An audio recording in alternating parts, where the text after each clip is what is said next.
Bonjour à tous et bienvenue sur ce point sur la paire euro-dollar pour la journée du mercredi 21 octobre 2015, veille de la réunion de la BCE qui aura lieu demain.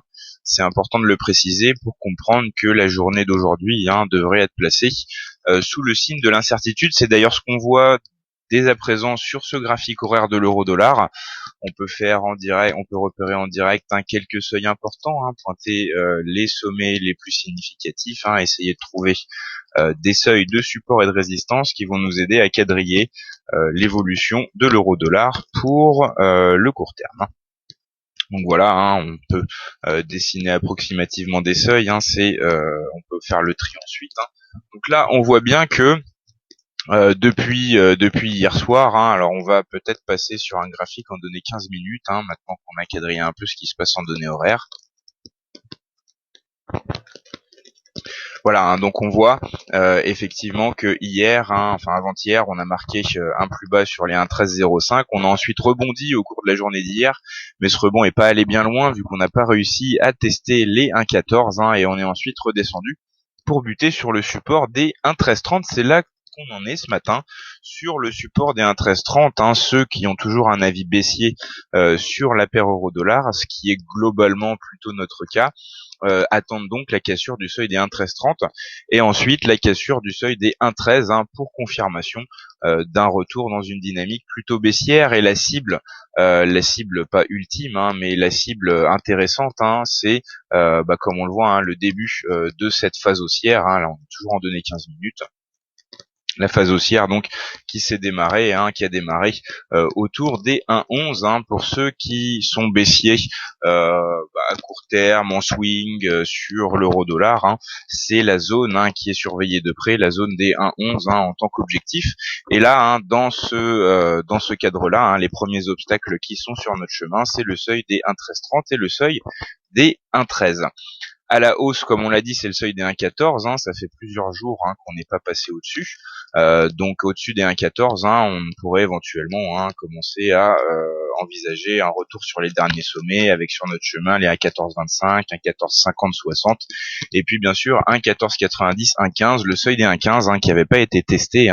La dernière phase haussière s'était arrêtée juste avant le seuil des 1,15 avec, comme on le voit, un sommet sur les 1,1494.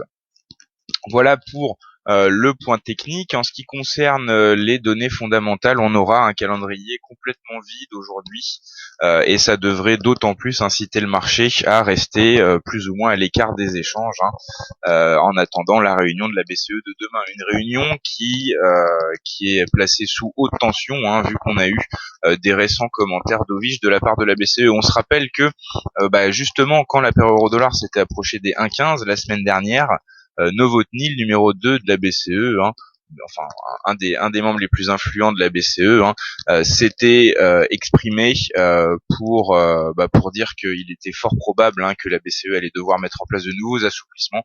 Il est donc venu apporter des commentaires dovish qui avaient stoppé net la hausse de la paire euro-dollar. Donc on voit effectivement que la politique monétaire et notamment les anticipations sur ce que la BCE va faire ont une importance, ont une grande influence sur l'euro actuellement. Donc la réunion de la BCE, demain, on va voir si la BCE confirme une position dovish, voir si elle prend déjà des nouvelles mesures.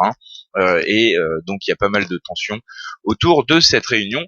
Ce qu'on peut noter pour résumer, c'est que compte tenu des récents commentaires dovish, le risque qui plane sur cette réunion est dovish, c'est-à-dire qu'il y a plus de chances que la BCE se révèle, que la BCE affiche une tendance dovish qu'une tendance hawkish, ce qui veut donc dire que la réunion de la BCE de demain a plus de chances d'être négative à ce stade, a plus de chances d'être négative pour l'euro que d'être positif. Cependant, négatif, ça ne veut pas dire qu'on démarrera une nouvelle phase baissière. Il faudra peut-être attendre que la BCE agisse vraiment et non pas seulement parle, pour voir la baisse réactiver significativement, mais une BCE très dovish dans son discours pourrait suffire pour enclencher un mouvement qui permettrait de nous ramener sur le seuil qu'on avait vu, le seuil des 1,11. Donc ça, c'est pourquoi pas un scénario à envisager, mais il faudrait effectivement que la BCE affiche un discours très dovish ou prenne de nouvelles mesures, même si elles sont pour l'instant limitées. Justement, parmi ces nouvelles mesures, c'est pas un point sur la BCE, mais il est intéressant de le rappeler. La BCE peut faire plein de choses. Elle peut annoncer qu'elle continuera son QE après sa date limite de septembre 2013. Elle peut annoncer une augmentation du montant mensuel du QE. Elle pourrait aussi annoncer une nouvelle baisse du taux de dépôt. Donc il y a encore pas mal de choses que la BCE peut faire pour orienter sa politique monétaire et agir sur le comportement de la paire euro-dollar.